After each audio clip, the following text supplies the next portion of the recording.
اسمي أحمد الحلو، ساكن في مدينة ريحة، من مواليد 1972.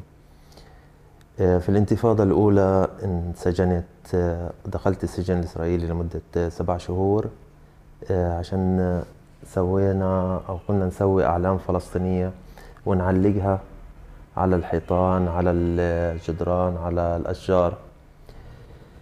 خلال السجن، فترة سجني، صارت أحداث، ومن بين الأحداث اللي صارت اتفاقية أوسلو، توقيع اتفاقية أوسلو. بعد توقيع اتفاقية أوسلو بيوم واحد كان في عندي زيارة، إجا أهلي، أمي وأبوي وأخوي يزوروني، فبنسألهم شو فيه، شو صار. فبقولوا لي لقيت العلم الفلسطيني وين ما كان، أعلام الفلسطينية في المحلات صارت قانونية ومسموحة. الكل، الأولاد الصغار رافعين العلم الفلسطيني، الأطفال، الكبار. فأنا انبسطت يعني، وشعرت بشعور جميل جدا بهاي الفترة. بس كمان لما رجعت للسجن ورجعت لغرفتي، حسيت بحزن، انه في اشي كان ناقص عندي. انا قضيت 7 شهور في السجن عشان سويت علم فلسطيني. لقيت العلم الفلسطيني مسموح. طب ليش اقضي 7 شهور عشان العلم، وكان في طريقة معينة او طريقة غير الطريقة اللي انا اخذتها في الماضي، انه نخلي العلم الفلسطيني مسموح، او نقدر نرفع العلم الفلسطيني. في الانتفاضة الأولى أنا التحقت في حماس، ورفعنا العلم وكتبنا شعارات لحماس. فكانت سياسة حماس سياسة العنف وسياسة ضرب حجار ومن هالكلام. طب في اشي، إذن في طريق تانية غير هاي الطريق اللي توصلنا للهدف تبعنا، تحقيق عملية السلام، انه تحرر لنا اراضينا، ترجع لنا فلسطين من غير سجن، من غير ألم، من غير قتل كمان، من غير إصابات. بعد ما طلعت من السجن بالفعل الأعلام الفلسطينية وين ما كان، في الشوارع، في البيوت.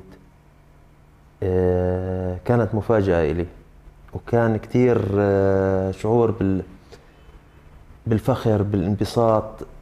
فجتنا فكرة إنه كمان نعمل مجموعة متطوعين. فشاركت مع جمعية الهلال الأحمر الفلسطيني بإنشاء دائرة للشباب المتطوعين في مدينة ريحة. كنا نآمن بفكرة استراتيجية معينة، إنه في الانتفاضة الأولى إسرائيل كانت تهدم الجدران وتهدم المنازل، وإحنا ناخذ الحجار، هدول المنازل والجدران والبيوت، ونضرب فيها الجيش الإسرائيلي. هلقيت صارت عملية عكسية، فبدك تجمع الحجار هدول وتعيد بناء البيت وبناء السور اللي انهدم، وعملية تجميل للمدينة. بس طبعا أجيال بتختلف، احنا كبرنا هلقيتها في العمر، اعطينا زي ما بقولوها الإدارة لشباب تانية. بس لما يمروا علي مثلا، او لما اشوف نشاطاتهم، بشعر بفخر واعتزاز، انه هذا نوع من انواع الانجاز اللي انا سويته، اللي انا بديته، انا اللي حطيت البذرة تبعتها. فخلال مشاركتي في الهلال الاحمر في 96 كان في اسرائيل بلشت بناء النفق، وكان في غضب في الشارع الفلسطيني، وغضب كبير جدا. وكان في بعض المناطق هجوم على المستوطنات، من ضمنها مدينة ريحة. كان في وسط مدينة أريحة يعني اللي بيعرف مدينة ريحة جنب الاستراحة كان في مستوطنة إسرائيلية، فأهالي ريحة هجموا على المستوطنة وضرب حجار. نحن كنا في الهلال الأحمر، طلعنا مجموعة من المتطوعين عملية إسعاف طبعا، ولابسين الزي الرسمي للهلال الأحمر. صديق إلي اتصاوب جنب السياج،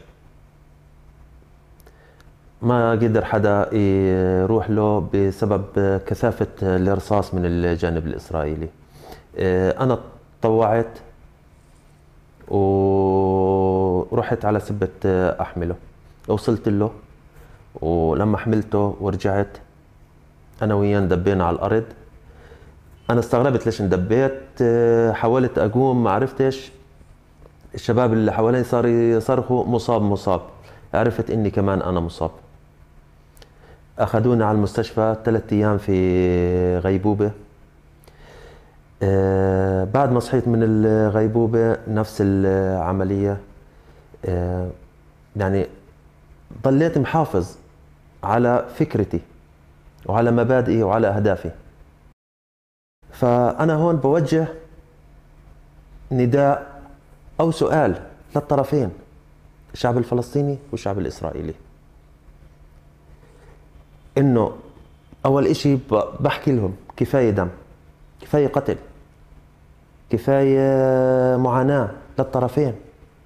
أنا ما بدي أشوف ابني مصاب، وأنت يا أم إسرائيلية أو يا أب إسرائيلي نفس العملية ما بتحب تشوف ابنك مصاب.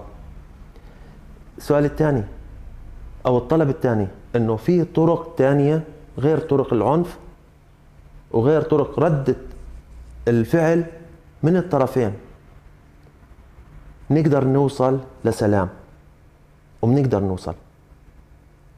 السلام مش بعيد علينا، بس إنه نآمن فيه إحنا ونمشي طريقه بنقدر نوصل له.